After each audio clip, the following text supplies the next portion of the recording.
Assalamu alaikum wa rahmatullahi wa barakatuhu. May Allah bless you guys.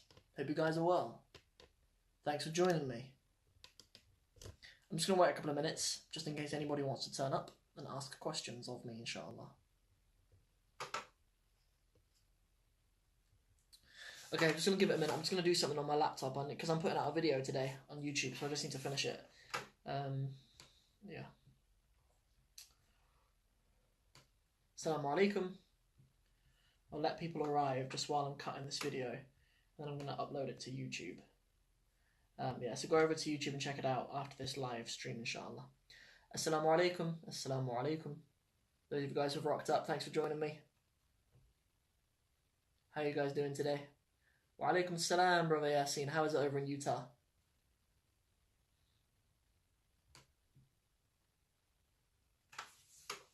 How are you finding the program, Yasin? Wa alaikum salam wa rahmatullah. Wa alaikum salam, Ayman. Alhamdulillah. Salt Lake City. Is that in Utah? Salt Lake City. أنا بخير الحمد لله. كيف حالك يا أيمن؟ Alhamdulillah.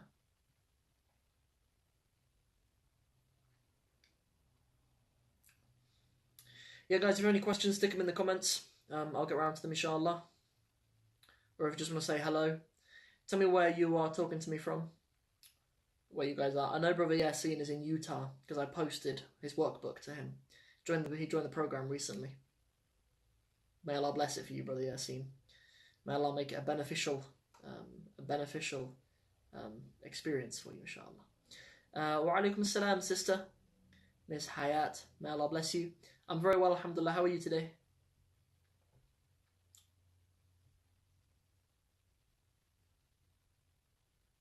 Nice to see all of you guys. I usually have to hang around for about 5 minutes before anybody cares enough to come and watch my face. But nice to have all you guys here. Hope you're having a nice day. Quranic vocabulary dictionary. No, there's not one that I use in particular. I don't know. There are a number of different. I believe there's one called Lisan al-Quran. Yeah, I believe there's one. I know it's available in the UK, which might be of use to you, but yeah, I'm not sure. No school today because of snow. Cool. Here in Northampton, we haven't had much snow. Other parts of the country have had tons, but not here. That's great, inshallah, that you would like to learn Arabic. What are you doing at the moment to learn? Are you watching my YouTube videos or someone else's YouTube videos, or have you got a book, or have you got a teacher, stuff like that? What are you doing at the moment, sister?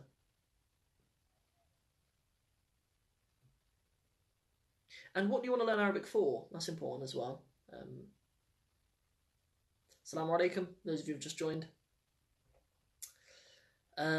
Yeah, a lot of people, when people kind of say to me, I want to learn Arabic, and I think people expect me to say, join my course. But really, there might be a course that's better for you. Like if your main objective is to learn Egyptian dialect, my course isn't right for you. No, or if your course is just to learn the Quran, that my course probably isn't right for you. So I'd like to just find out more about what you want, really, so I can help you best and give you the best advice, inshallah. Yeah. I have something that I'd like to ask you guys actually at some point as well. I have a question for you guys.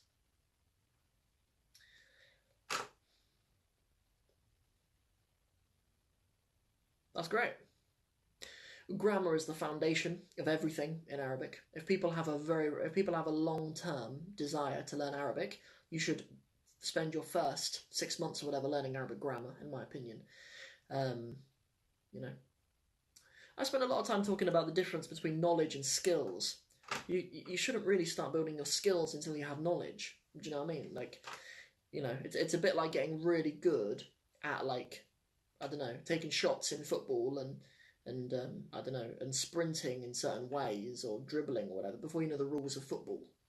Do you know what I mean? Like, You need to learn the rules, like what parts of the pitch you were allowed to shoot from, how far away, how wide you're allowed to shoot from, how many players are going to be on the pitch, how long the games are. Do you know what I mean? You need to learn the rules of the game before you should start practicing your skills. And a lot of the time when people start trying to get really good at speaking before they've learned grammar and done the foundational stuff like that, a lot of the time people end up sort of being a false starter, kind of having a false start in a way, in my opinion. You know, it's much harder to work the other way. Like when you learn grammar and you learn in like a classical sense, you learn grammar and written Arabic first, and then you work up, and then you build your speaking and stuff on top of it. You've got a good foundation and a good accumulation of knowledge that way. But I find when people just learn Ammiya, they like just learn Egyptian dialect or Moroccan or whatever, it's much harder to learn the other way. Like it's much harder to fill in the gaps afterwards. That's my opinion. It's all good. You should learn to speak Arabic as well. You should learn to speak at least one Ammiya, in my opinion, and you should learn to speak Fusha. You should have a good understanding. Your istima' should be really good, as well as your muhadatha. Both your speaking and listening should be really good, but in my opinion, the foundation is understanding Arabic grammar. So that's great that you're practicing with elementary Arabic grammar. Do you have any questions about Arabic grammar that I can help you with? I just recorded tomorrow's episode of Grammar Time. There's some mistakes that I've seen students make this week that are a little bit more advanced. It might be good for you tomorrow, actually. Okay, so Yassine, that's a really good question. So the question is, how do you conjugate two-letter root words like khafa? So the verb khafa means to fear something. And actually, it's actually a mistake in the question, because khafa isn't a two-letter root word. It has three letters. It has three letters in its roots, but elif cannot be a root letter. So what is the root letter? In the khafa, it's actually a waw. Khaf, waw, and ya are the root letters of the verb, which is why we have the word khawf, meaning fear. In Surah Al-Quraysh, وَآمَنَهُمْ مِنْ خَوْفٍ, and we protect them from khawf, from fear. Yeah, I know it looks like it, because in the present tense we have khafa yakhafu. Yeah, it doesn't become khafa yakhufu, like a verb like qala yaqulu would. But so the answer is, when you get to question 10 in the program, question 10 is all about those kinds of verbs, inshallah. So that'll help you out. Yeah, just go to get up to lesson 10 as soon as you can, inshallah, and that'll help you with verbs like khafa, ba'a, qala, sara, mata, nama. All the other tara, ghaba, all those kinds of verbs, like that. We call them hollow verbs in like a Western tradition. They call it al-fi'l al-ajwaf. They call it an ajwaf verb in a classical arena. But step 10 inshallah. Or is it step 9? Might be step 9. So it might be step 9, because in that case it might be that step 10 is Kana and her sisters. Because I deliberately equip you for step 10 by giving you all the information on hollow verbs before in step 9, and then because Kana itself, as well as Sara, is of Kana and her sisters, and they are hollow verbs as well. So step 9 actually it is, yeah, sorry, yeah. No, you mentioned step 10 in my head. I know that step 10 is Kana and her sisters. But I'm deliberately preparing you for step 10 with step 9, that the course is deliberately written to be accumulative. The previous lessons will always help you, in some way with the following lessons. That's how I've written the program, to be like that. So go to step 9, specifically for hollow verbs, but then afterwards, the lesson on Kana and her sisters will also be helpful for you too. Yeah. Because also there's a lot of variety within verbs like that. With verbs that have an elif in the middle, like khafa, qala, and ba'a, they conjugate differently. So sometimes their elif will stay the same in the present tense. So it's like khafa yakhafu, nama yanamu, for example. Nama means to sleep. But then you have verbs that become a waw in the present tense. So qala yaqulu. What else is a waw one? They've all escaped me now. All the ones that become waw. But then you get ones that become a yeah in the present tense. So like ba'a yabiru. Ba'a yabiru. And then when we do that, that gives us the clue of how we do it in the past. So if we were to conjugate, like, I don't know, qala, for example, we know it becomes qala yaqulu, right? So then when we conjugate it in the past tense, we have قال for, هو قال, he said, هي قالت, she said. But then when we have أنت, we have أنت قلت. That wow becomes a little dhamma. قلت, قلتي, قلت. That's how we conjugate that. If it was باع, which becomes يبيع or with a ya, that gives us the clue that it'll be an I sound. So when we come down to the first and second persons, we have بعت, بعت, بعت, بعتي, and بعت. Yeah. With the ones that stay in elif, like خاف, يخاف, that can be a bit harder to guess because خاف is خفت, خفتي, and خفتو. And نام is نمت, nimti, and nimtu. Yeah. Good question. That is. Hollow verbs trick people quite a lot. I recommend students on my program spend a bit longer on step 9 than what they do on the previous ones. Yeah, because there are a number of things to be aware of. Any other questions, guys? Any other questions? Bring them in.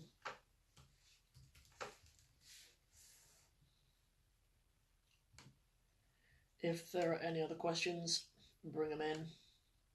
أي سؤال? Any question?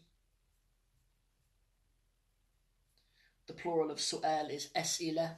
If you're a huge fan of broken plurals like I am, then سؤال, the plural is أسئلة. Okay, today's episode of Wednesday Walkthrough is coming out after this live stream, inshallah. I would upload it now, but I don't want the internet to be clogged up with this 18-minute video. So today's Wednesday walkthrough is on a hadith. I'm walking you guys through a hadith in Arabic. We've never done a hadith before. To be honest, I try a lot of the time just to stay away from doing a lot of Islamic texts because there are a lot of people who are more qualified than me to do.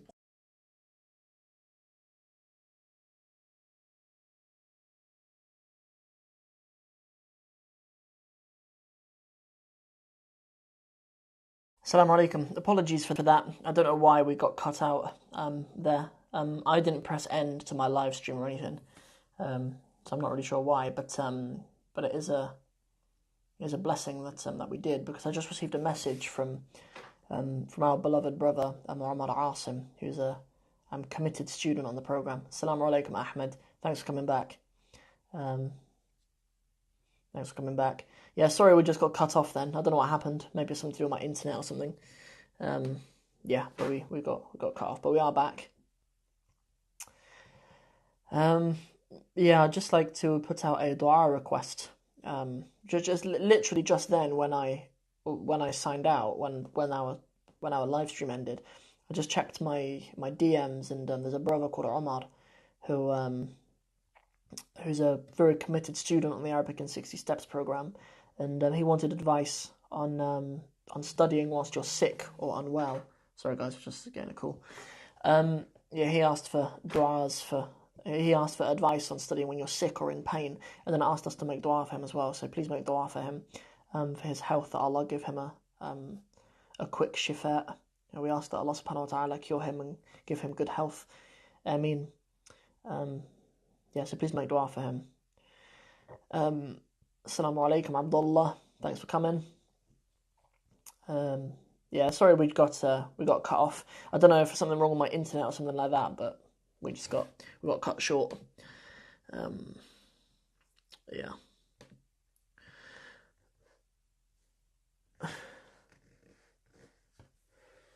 I'm not accepting anyone in our videos who aren't scheduled in, man. I would love to have a chat with lots of you guys, but could be anyone. Could be anyone, akhi. I'm sure you're a very, very nice brother, and you'd only bring value to the viewers, but I can't let you in. Can't let you in the chat, I'm afraid, as I don't know you personally. If there are any questions, stick them in the comments. Anything I can help you guys with.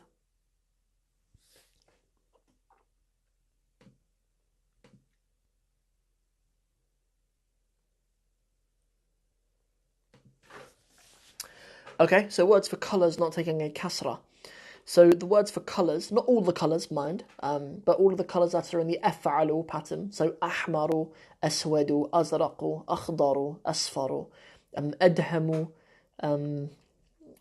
colours like that in those patterns. When they're in their masculine and feminine, actually, they don't take kasra. They're what we call mamnu' min as-sarf.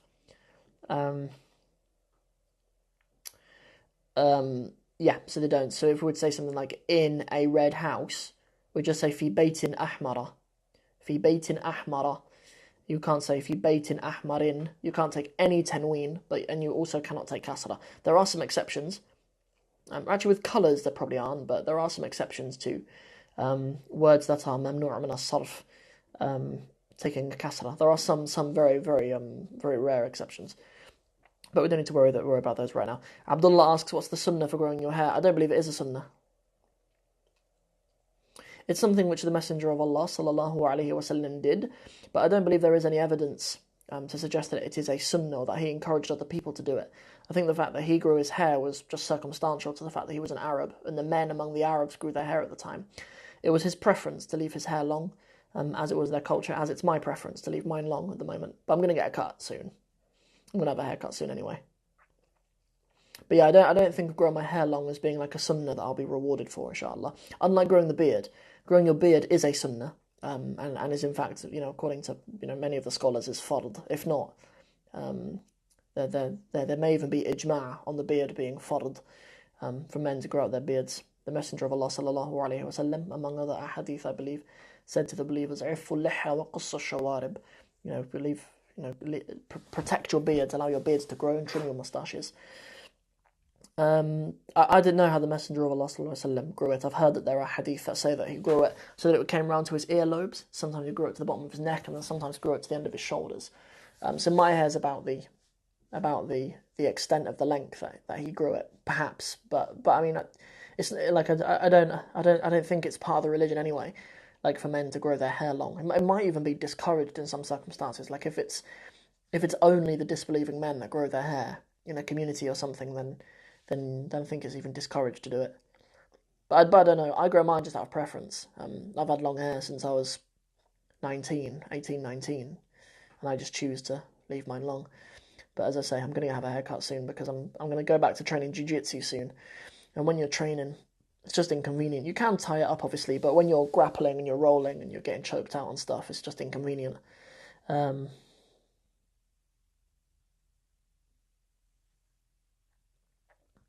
Akhi Abdullah, I don't know, Akhi. I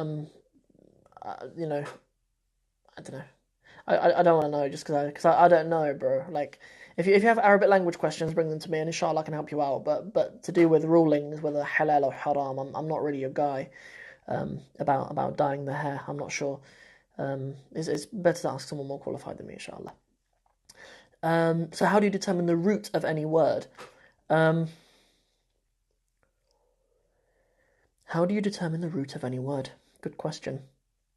So of any word, right? The most basic and simplified rule you can give is most of the time the consonants in the word will tell you the root letters, most of the time. But then on top of that, once you just become aware of very common patterns in Arabic, you start to realise what letters are part of the pattern and what are the root letters. So for example, if we have a word like ma'budun, ma'bud, okay, so we've got a meme, an ayn, a ba, a waw and a del, ma'bud.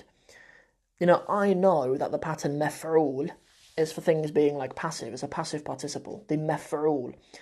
So, and when you do lesson 7 as well, you'll have that knowledge as well. You'll know that the mef'ul is a passive participle. So we'll be able to look at that and we'll be able to know that the letters ayn, ba and del are the root letters because they're not part of the pattern. The mef'ulun pattern.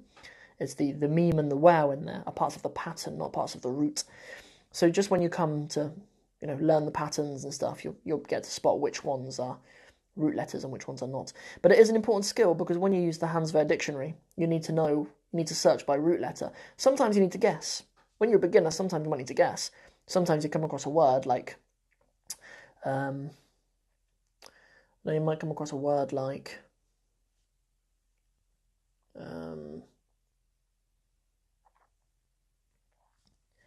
qahwa, yeah? Qahwatun, coffee, yeah? You might come across that word and think, what are the root letters? There's a qaf, a waw, a ha.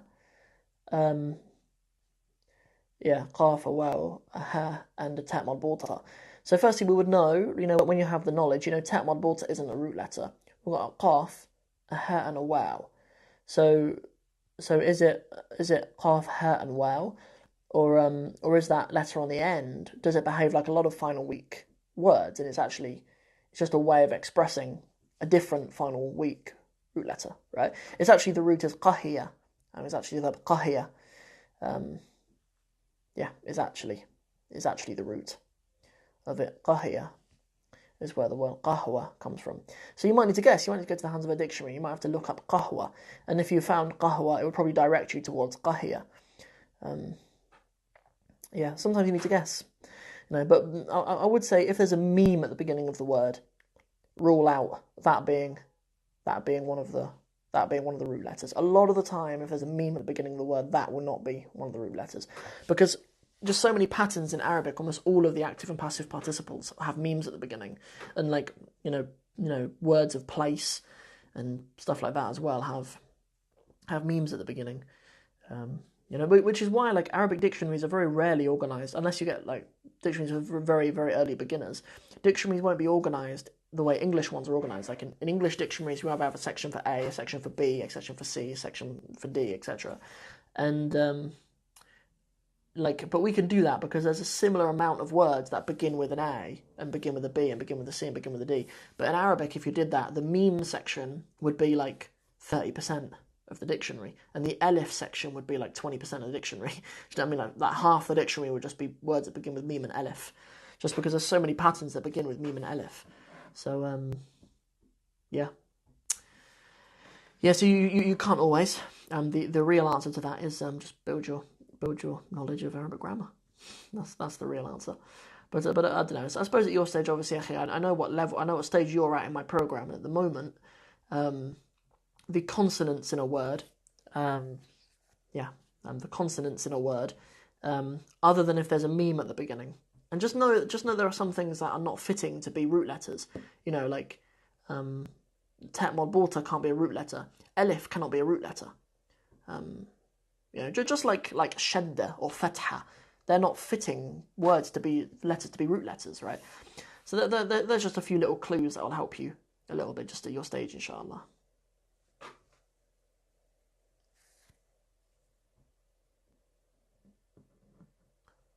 Oh, subhanallah. Salamtak, ya akhi. The brother from Flash Culture Photography, Flash Culture Photo, down there has just joined, is a brother I had the pleasure of meeting recently in London. Brother Faraz. May Allah bless you, bro. Everyone, can you please make dua for our brother, by the way? He hasn't progressed in the program because he's not been feeling very well. May Allah give you a quick shifa, ameen. All of you guys say ameen. All of you guys say ameen, whether write it or just say ameen. May Allah give the brother help. May Allah give the brother health. Ameen. That's the brother, by the way. On my Instagram, my picture is now like a cartoon version of me. It's him who did that for me. If any of you ever need professional photography work doing, go to him.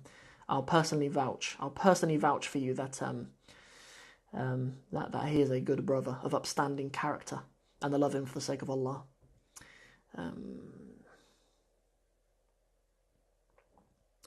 So how do we practically use ibarat? So when I'm talking about ibarat, I just mean phrases generally. You can say that a word is an ibara if it's just anything that you say out of your mouth. Like if you have a phrase book, then that's like a book of ibarat. But what it means in the program is when you just have sort of two words put together. You say something like waladun kabirun, a big boy, or waladun tawilun. You have two words that agree in case, gender, definiteness, and case, gender, definiteness, and number. So how do you use one practically, like in a real conversation? You'd say something like, I don't know, who's the employee? Man al-muwazzaf, who's the employee? And then I'd say to you, al-rajul al-tawil, the tall man. There's loads of practical ways that you would use it.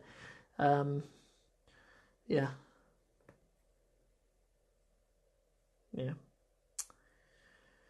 I know it looks at the moment, because the sort of phrases that you're learning in step 1 of the program, you're learning things like the small girl, the clever woman, the intelligent man, the whatever, and they don't look like they are really useful things in and of themselves, but they are. They are the building blocks of the language, and really the main purpose of step 1 is just to introduce you to ideas like case and definiteness and gender, things that are quite unusual for an English speaker. Obviously, my program's written for the English-speaking world, so which is something that obviously makes a difference, like the Medina books and stuff like that. It's important to consider the approach of a curriculum before you start one. You have an approach like the Medina books. Like, I love the Medina books, and I always encourage people to study from the Medina books and stuff. But when you approach them, you need to understand that the Medina books weren't written for people from an English-speaking background. They're written to be taught in an international classroom and to be taught through the medium of Arabic. So you'd be forgiven for not expecting it to be the perfect program for you if you're being taught by someone who's teaching you in English, and if you have different objectives. If you have different objectives in Arabic, like, the Medina books are written to equip students of knowledge to be seeking Islamic knowledge in the Arab world. That's what they're for. And because the classes of students are students from all over the place, like Islamic University of Medina, in those classes in the first year will have, it will have students from Nigeria, it'll have students from Sweden, students from Russia, students from China, and stuff. And the way that you overcome that is just by teaching through the medium of Arabic, and that's amazing, but it's not for everyone's study conditions. So you need to be sensitive to that stuff, inshallah, when you pick a program and stuff. It's all right. Like, I don't want to like turn anyone off of any curriculums. Like, the real answer for most people is spend more time looking at Arabic. That's the answer for most people. For most beginners, there's a really simple answer for things. Look at more Arabic and try to get it in your brain. That's the answer for most people. But it's a bit like there's loads of like health professionals out there now, aren't there? Like I swear to you, on my YouTube, like when I watch any video, there's ads for like intermittent fasting, there's ads for weight loss programs, there's ads for all sorts of stuff. Because I'm a bit of a fatty now, so like there's loads of stuff like that for me. And but the real answer to get healthy for most people is eat cleaner and move more. That's 99% of people will be fine with that. Lift heavy things if you can, move more, and eat more green stuff. That serves 99% of people, doesn't it? And with Arabic as well, there's a very simple solution for most people in the beginning. Spend more time trying to get Arabic in your head. With whatever resources, with whatever teacher, with whatever movies or radio stations or whatever you have at your disposal. That's the answer.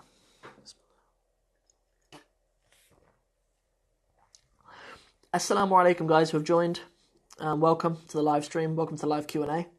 This is a Q&A that we do every Wednesday at 4 p.m. I make myself available just to answer questions. I believe that any Arabic student out there in the world shouldn't suffer in silence. They should have the opportunity to ask an Arabic teacher at least once a week, for things that they want. Even though I make myself available for the entire internet, we have 4 people turned up, which perhaps says some things to us. It might tell us how. Well, it could tell us a few things, couldn't it? Really, number one, 4 o'clock might not be ideal for a lot of people. But then also, I'm just not very well known. Still a bit of a nobody, really, in the Arabic teaching space. On that note, it would help me massively if you would just tell someone that you know about the work that I do. I would love that. That would be amazing. Not necessarily even just to follow, not to follow me or to subscribe to me or to like anything that I do, but just tell someone who wants to learn Arabic about what I do. That would be amazing for me. Just to let some more people know that there's an Arabic teacher out there who makes himself available to answer people's questions and stuff. Yeah, that'd be awesome. So as there aren't any questions coming out, what I will do is I don't know if anybody here will be able to help me out, but I'm gonna put this video on YouTube as well, so hopefully someone will. Wa alaikum salam.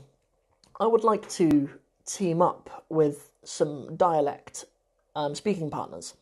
I'd like to have a speaking partner who speaks Egyptian, Arameya, a partner who speaks Levantine or Lebanese or something Arabic, have a partner who speaks Saudi dialect, and just have like someone of each of those dialects who can help my students out.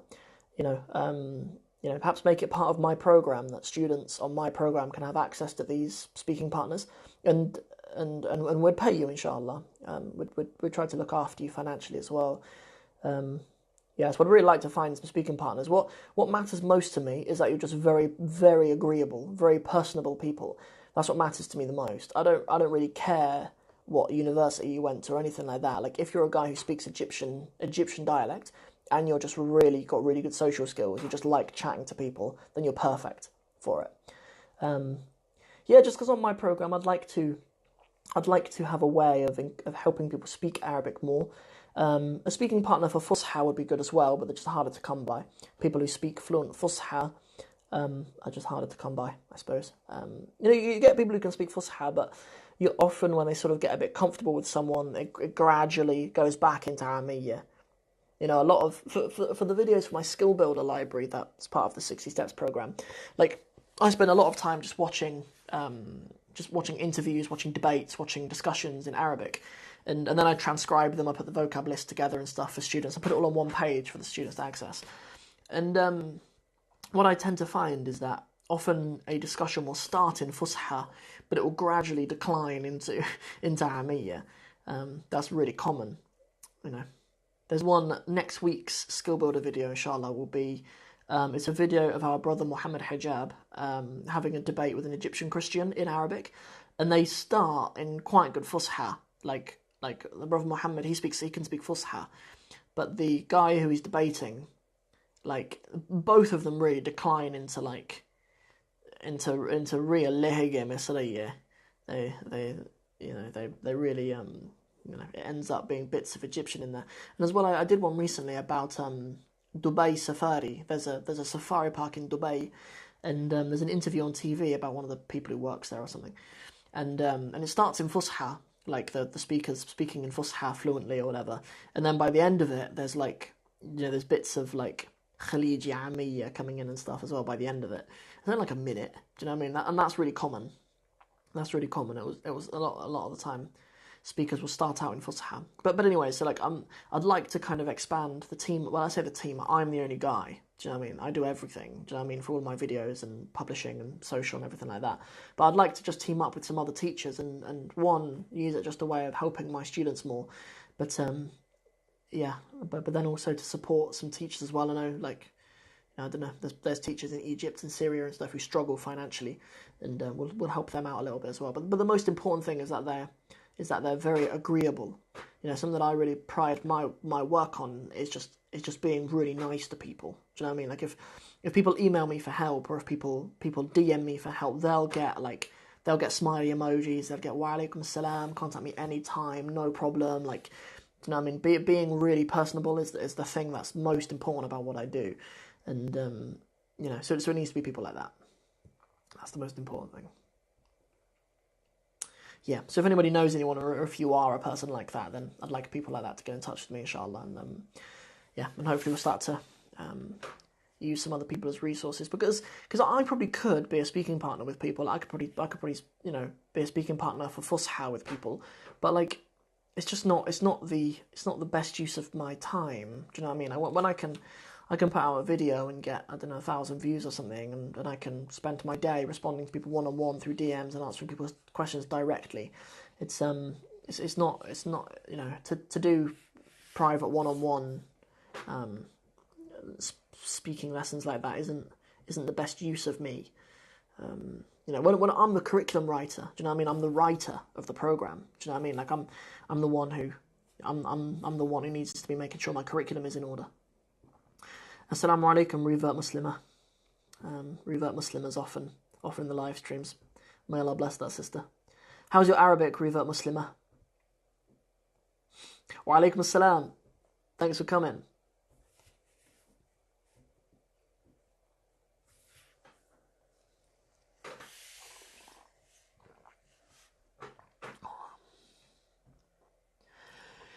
What do you guys think, by the way, of the stuff that I've been doing?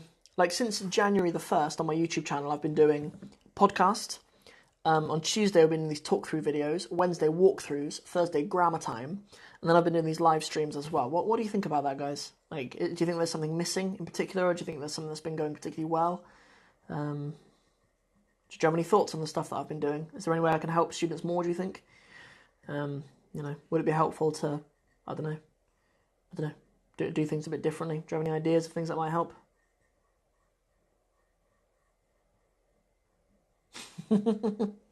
Sister, you don't need to enroll on my program. I'd love you to. Because it supports me massively, and I'd like to look after you guys, inshallah. But it doesn't have to be mine. Like, if you can get something for free, or you can, if there's something useful for you in your area or something, just do something like that. Like, what I care about the most is just that you get started, inshallah. I don't know what you're waiting for, man. Yeah, you're absolutely right. Get started, inshallah.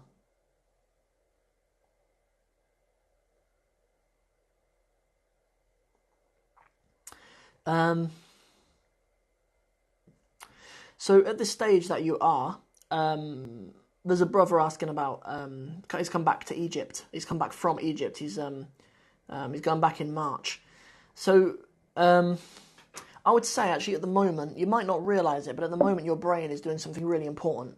And in fact, my professional opinion is that you'll go back more confident than when you left. Yeah. Yeah, that's that's my opinion. I remember even when I was in Palestine, I came back in the winter for like 5 weeks, then went back, and I was more confident in Arabic when I went back. Because sometimes your brain, just on a subconscious level, needs time to accept it. But I mean, yeah, my program would be a really good recap for you. But just in the time that you have, I don't know if it's the best use of your time. I'd say. You've got what, like a month, less than a month until you go back. Like it's probably not the best. It's probably not the best way for you to, because I haven't got a gauge on what level you are and stuff at the moment. Anyway, I would say perhaps at the moment just be making the effort to make sure you're watching Egyptian TV and stuff just to keep you sharp. Yeah. Oh, I see. Oh, right. You're in Egypt now, but you're coming back in March. How long are you coming back for? How long are you coming back for? I would love absolutely all of you to come on my program, inshallah, and let me look after you guys. But oh,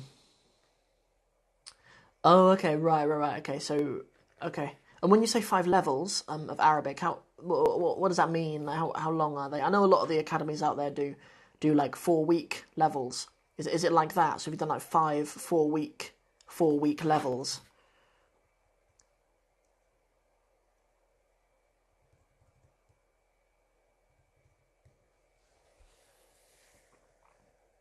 I know when I was studying in Egypt, yeah, they were like, yeah, so each is a month. Yeah, that's right. Yeah. So each is a month. So you've done like 5 months, right? Okay.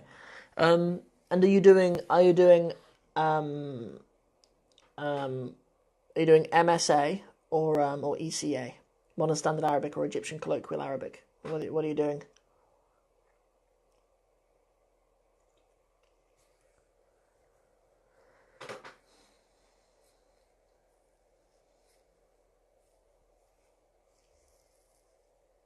Okay, nice. Yeah, my program would be great for you. If you're not sure if you're going to go back for a year, yeah, my program would be great for you. Especially, I mean, like it's hard for me to get a gauge of how much you've benefited in that time, but I think especially someone like yourself has a bit of a foundation already, well, a pretty decent foundation already. Yeah, I think it will be a good program for you, inshallah. Yeah, I do. I think you'll find it very rewarding getting to book 4 as well. I'm just finishing writing book 4, and it's all in Arabic, and yeah, it's pretty cool. Yeah, so I think it would be a good program for you, inshallah. When you come back, have a look at it, and if you have any more questions, just get in touch with me, and just to see if it is a good fit. If it, my honest position is like, if I could think of something that's more suitable to you, I'll tell you. Yeah, but from what you've told me, it seems like it'd be a really good way to keep you sharp over the year until you can go back. And it's something you can study flexibly in your own time. Stay fresh. Keep all of the information at your fingertips that you've learned over this past time. Because, yeah, good. Drop me a message, inshallah, if there's anything else you'd like to ask me about. But yeah, obviously I'd love to have you on the program, and yeah, and I think from what you've said, it probably would be a good fit, and it would be appropriate timing as well for you. So, Yeah, I think that would make sense.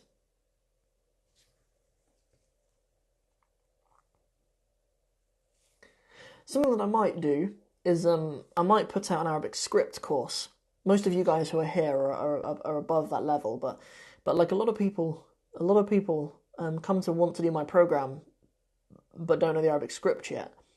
And the only reason why I haven't done one is because there's so many out there. Would my program help an aspiring student of knowledge? Yes.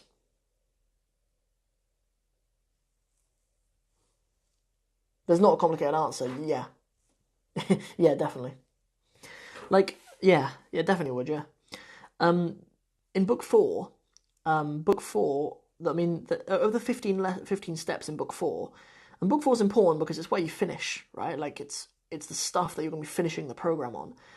So in book four, the first sort of 6 lessons are just filling in some gaps. The first sort of 5 or 6 lessons are just filling in some gaps on things that might have been unclear previously in the program, or things that I might have studied, might have taught partially, and stuff like that. Just filling in some gaps, and then the last sort of 9 lessons are all texts. So there's a whole lesson on Meccan Quran. So the Quran that's been revealed in Mecca. There's a whole lesson on Medini Quran. There's a whole lesson on Hadith. There's a whole lesson on travel writings. So Ar-Rihlat. I don't know if you've heard of travel writings of like Ibn Battuta, Ibn Jubayr, Ibn Fadlan. Like there's loads of really beautiful travel writings by Arabs who travelled to other parts of the world and wrote about their journey in Arabic. Really beautiful. There's a whole lesson on reading those. There's 3 lessons on poetry. There's one on classical poetry, one on Middle Ages poetry, one on modern poetry, and one on newspapers.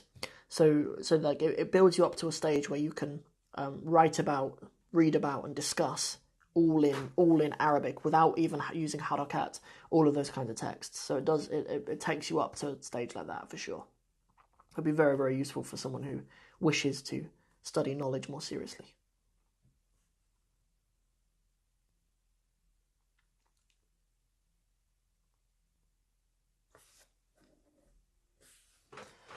Assalamu alaikum. Anyone else who's joined? Welcome. Thanks for joining me this evening. I hope it's a beautiful evening wherever you guys are living. It's not a beautiful evening here in the Midlands.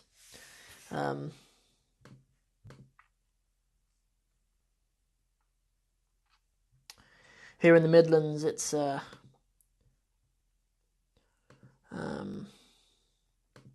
usually wet here in the Midlands in the UK.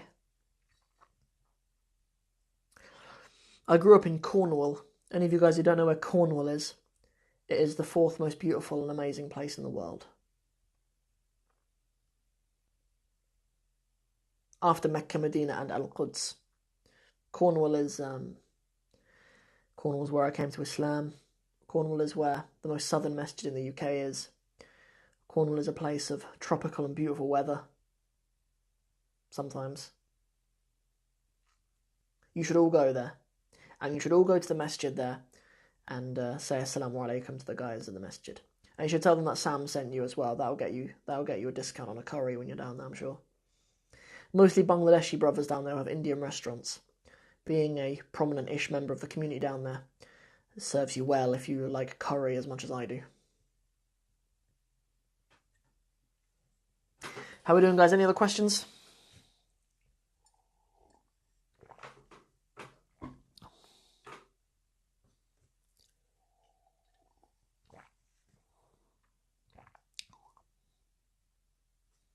I don't have any questions for you guys. No more questions for you guys.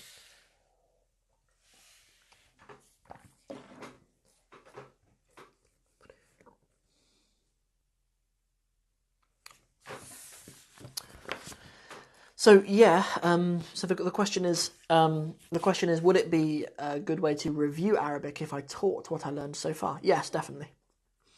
Teaching is is an amazing way to cement what you know, and also to kind of have it questioned a bit as well.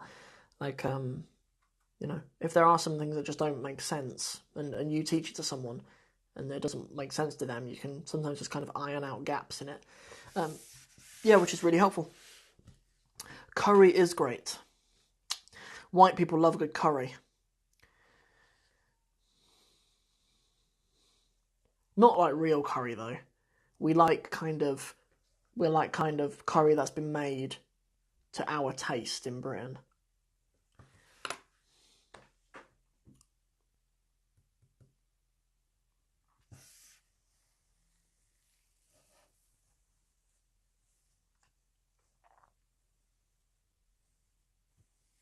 Lamb curry.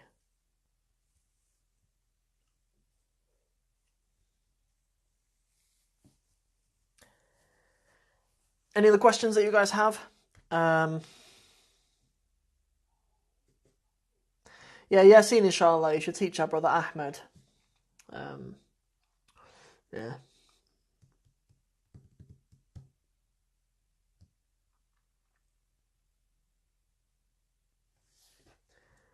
That'll be a proud moment when my students become teachers. That'll be a proud moment. That'd be awesome. Oh yeah, there's 4 of you here. I'd just like to ask you some questions, and I'd like yes or no answers. Question number one. Have you ever bought something on Amazon before?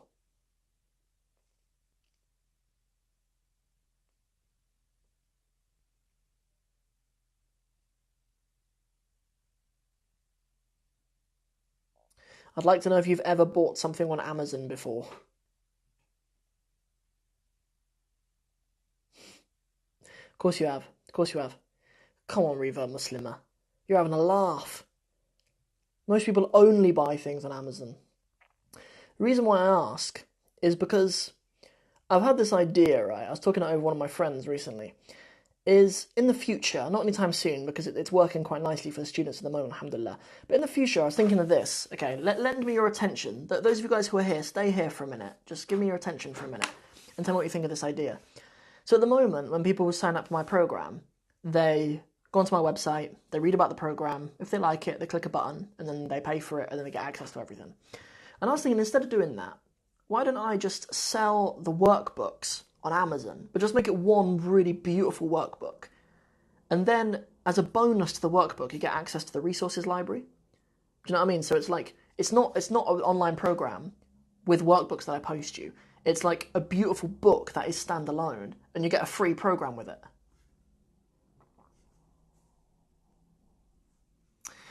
Shipping time to Romania. I didn't know you were in Romania. I didn't know that. There's loads of Romanians here in Northampton, by the way. There's one brother Isa, who's from Romania as well.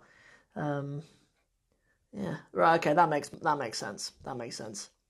Fair enough. Your English is awesome, though.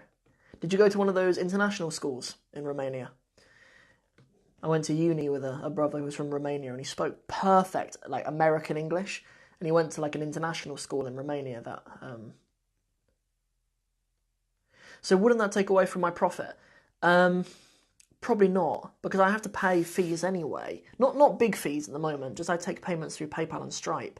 And it would, but it would also take a lot of my work away. Because at the moment I get a printer to print the books for me, and then I have to go and pick them up, and then I have to bring them in, then I have to buy packaging, and then I have to post them. And I write, every single student who signs up, I write them a personal note. Just like, thanks very much for being part of the programme. Get in touch anytime if you need anything, blah, blah, blah. Put that in, and then I have to pay for postage as well. And Amazon would deal with all of that, with the books. So it would take a lot of time. And also, it would mean I could just do it cheaper for you guys. I'd probably make less money, but it'd mean I could do it cheaper for you guys out there. Yeah. It's worth thousands of pounds. I believe my programme's worth thousands of pounds. And there are teachers out there. There are teachers out there who charge thousands of pounds for their programs, and that's not because they're overcharging you, but just I just feel happier when I know people out there aren't stressing financially to pay for it. Do you know what I mean? Like I think if I was to sell like a premium program for like £5,000 or something, I think even though it'd be worth it, I just wouldn't want students learning Arabic to be struggling financially. Do you know what I mean? Yeah, that's all really. So to make it cheaper, and then also, it would be better as well, because it would mean that, it would be, what was I going to say? Because it would make my life easier, like, because I wouldn't have to post books and stuff like that. But then also, I'd reach more people, because obviously there's millions of people who use Amazon every day. Just a thought that I have in mind. It's not really something for you guys to worry about. It's something for me on the back end to think about. I just wondered what you thought, because if you guys use Amazon a lot, and like your bank details are already in Amazon, do you know what I mean? Like buying something on Amazon is literally just one click. But if you go to my website, like you have to go to my website and you have to put your card details in, you have to get your card out and put your bank details in another website. Do you know what I mean? It's just a little thing, just something for me to maybe consider in the future. Because, like, wouldn't it look good on Amazon? Like, if you were on Amazon looking for an Arabic book, and there was a book that had an entire online program with it. Do you know what I mean? I need to make the book more expensive. The book would need to be quite expensive for a book. Normally, people don't pay, like, $100 for a book, do they? Normally. But, yeah, I don't know. It's something I just think about, inshallah. Something I think about, inshallah. Because a lot of people most people in the world are just so happy and confident to buy from Amazon. Do you know what I mean? So yeah, it's just something I had in mind.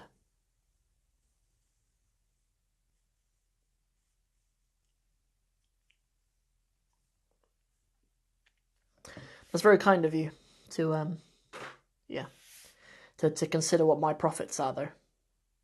Because I think most people assume that if you're like on YouTube and you're confident enough to speak on camera and go live, I think people assume you have loads of money. But like I've never ever told you like the financial hardships I've been through since I've been doing this. I don't want to. I don't want to. I don't need to give you like loads of details and stuff. But like if people had any idea, do you know what I mean? Like people have accused me of things before. Like you know, people don't want to buy my program of me treating them worse or of me not responding to messages of people who aren't paying me. When that's just the most nonsense ever. Do you know what I mean? Like you guys who are on here, you can ask me anything you want now, and I don't expect a penny from you. I mean, not a penny. Like, I'll give my time for you guys and help you guys with something with absolutely no expectation for something in return. But like, do you know what I mean? Some people out there, some people in the world kind of think, just kind of want to take advantage, I suppose. But so it's very kind of you, is all I'm saying. It's very kind of you, all I'm saying, to think about looking after your Arabic teachers, because most people don't really think about looking after their teachers who are providing for them and giving them lessons and stuff. People really want to underpay Arabic teachers, man. Like when I used to do like. Because I kind of started out as an Arabic teacher, literally just going to people's houses and teaching their kids Arabic. And that's what I did for ages. Like when I was living in London, I used to do that for ages. And people just don't think you're worth anything. That's a great point. If the Arabic in 60 Steps program was an app, so that's kind of what I thought would be cool. Like rather than having like online program and I send you the books. If it was like book on Amazon plus an app that you had, so like you had the app on your phone on your tablet and it had access to all the resources, and you did it in conjunction with your book that you actually just bought on Amazon, that would make my life loads easier, and it would probably reach more people as well. But I would have to make it cheaper, which is fine though, which is better. But just it's quite worrying to just change your whole program like that, because I've got a wife and a baby, and another one on the way.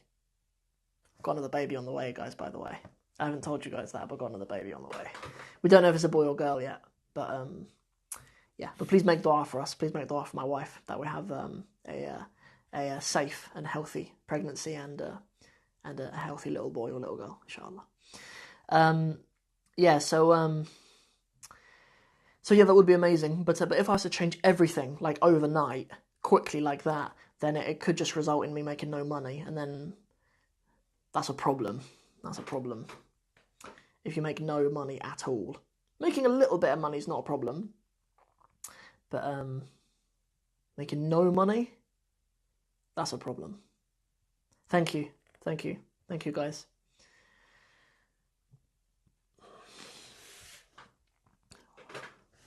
My son is not excited about being a big brother. He does not like the idea of being a big brother at all. I've got a little boy. He's 2. Amin. Thank you, sister. Amin. Yeah, he's not happy about the idea of being a big brother at all. He's spoiled, man. Like, first kids. Like, my son is the first, obviously our first child, but he's also the first grandson on my side of the family.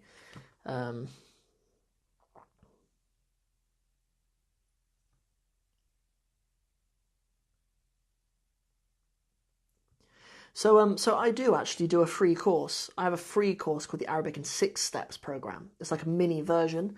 So yeah, I do that already. I don't mind people taking advantage of my material. Do you know what I mean? Or like, I don't mind if everyone takes advantage of me, really. If I can survive. Do you know what I mean? If you're being taken advantage of and you're really struggling financially. Do you know what I mean? Oh, for the app, right, got it. Yeah, got it. Yeah, for the app, that would make sense, yeah. Yeah, you can have, like, yeah, it's a free download and stuff, but if people want to get access to more, then they can pay to upgrade. But I meant, like, the app. No, I mean, the app would be free, but when people bought the book, they'd get, like, their own login details to log into all of the stuff on the app. That's what I kind of thought. So at the moment, like, I charge £97 for the program. Yeah, and you get access to the books, and you won't get access to everything, right? That's for a whole year, or £11 a month. But if I was just to sell a book, I wouldn't be able to do a monthly paid option, which is fine anyway. Like, I think it's better for students anyway, just to get it out of the way, get the payment out of the way, you know, rather than having to think about that money coming out of their account every month. You know, like, if you could sell the book, and then when students got hold of the book and have their own login details, and they can go onto the app and they can get access to everything as well. There's like a free like, you treat it as like a free video course with the book. Yeah, which would be quite cool. Because I think, like, book plus app is a more modern way, really, to learn, and is kind of more accessible, even, maybe for people of our generation, more so than logging into a online course. Yeah, I don't know. Do any of you guys have an Amazon Alexa in your house? Do you know those, Amazon Alexa? Because on Amazon Alexa, for those of you who don't know them, they're like little circle things you have in your house, or sometimes they're like a little sort of cylinder type thing. And it can hear you, and you can speak to it. So you can say, like, Amazon, order me another bag of coffee, or something, when you run out of coffee. And this Alexa thing is, like, you know, it's added to your list or whatever. And I've thought, like, because I know loads of people don't trust them. My mum doesn't trust it either. My mum's like, I only use it for music, and she doesn't trust it. And yeah, but people will start to trust it more. I think 50 years ago, if you had said to people, are you happy walking around with a microphone in your pocket that can record everything that you're saying? People are like, no, but you're carrying phones around every day now without batting an eyelid. Do you know what I mean? Like, 20 years ago, people would have been terrified to put their bank details into a computer. But now, like, we've all got like, our bank details on Amazon in our phones. Do you know what I mean? Like, it all changes so quickly, you know. The thing that wins is convenience. Convenience is what will win. And if it's convenient for you to wake up in the morning and say, Alexa, give me my 10-minute Arabic lesson from Sam today, then Amazon will give you your 10-minute lesson from Sam of the day, right? Even if people at the moment feel a bit uncomfortable with it, I think it's not in the too distant future that we'll be able to do that. So that's something I'm thinking about at the moment. That's something I have in the works. And it was actually strategic that I started my podcast back in September or whenever it was when I started my podcast, because the podcast has kind of led me into being able to do an Amazon skill, an Amazon Alexa skill.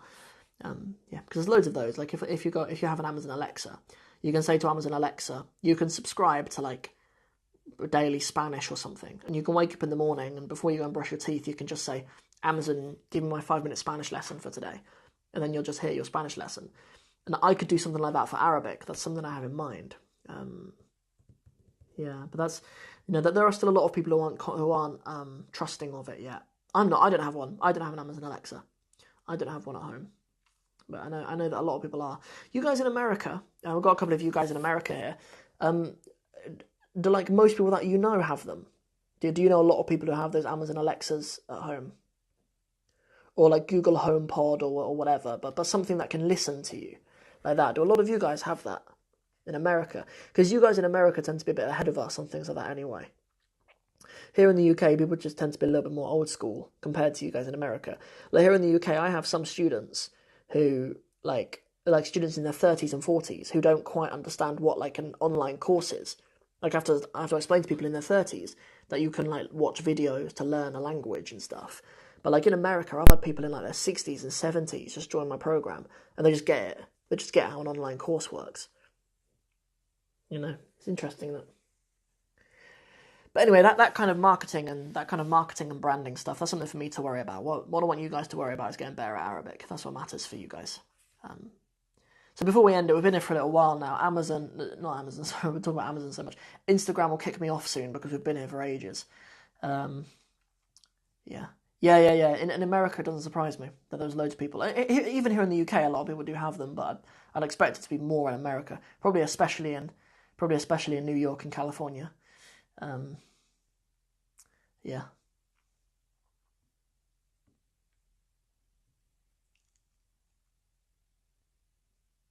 Yeah, but yeah, seeing you live in Utah, like maybe the guys who live in New York and California, they have all of this modern techie stuff, but like, you know, the guys who don't live in New York and California, America's a different place, you know, for people outside New York and California. Yeah.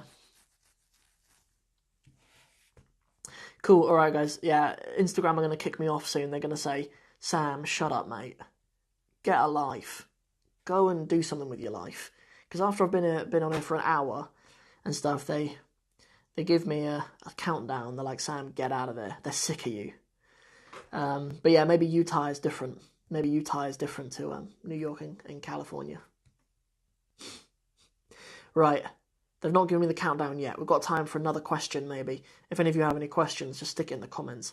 If not, and you remember something, come over on YouTube on Sunday. Sunday, 7 p.m., 6 p.m., something like that. I'll be doing a live Q&A on YouTube as well, so you will get a chance if you remember any questions. But I'll give you a minute to type anything if you do need to ask anything, inshallah. See if I can help.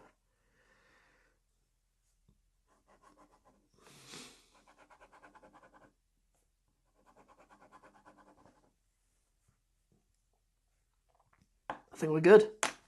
Those of you who are free this evening, go over to my YouTube channel if you want to learn a little bit of Arabic through hadith. Then go over to my YouTube channel, inshallah. I'm uploading the video very shortly. Yeah, come over, inshallah. Yeah. So that's it. If there's anything that you want to recap that I did cover in this video, go over to my YouTube channel on Friday. I'll put this video on my YouTube channel on Friday. And that's it. You guys have a really nice day. You guys have a good evening. Those of you guys who are in the UK. You have a good afternoon. Those of you guys who are in the US. And see you guys in the next one. Hopefully see you over on the YouTube channel. If you're free now, come over to the YouTube channel in like half an hour. And I'll have uploaded a video to help you with some Arabic through hadith. Catch you guys over there. Assalamu alaikum wa rahmatullahi wa barakatuhu.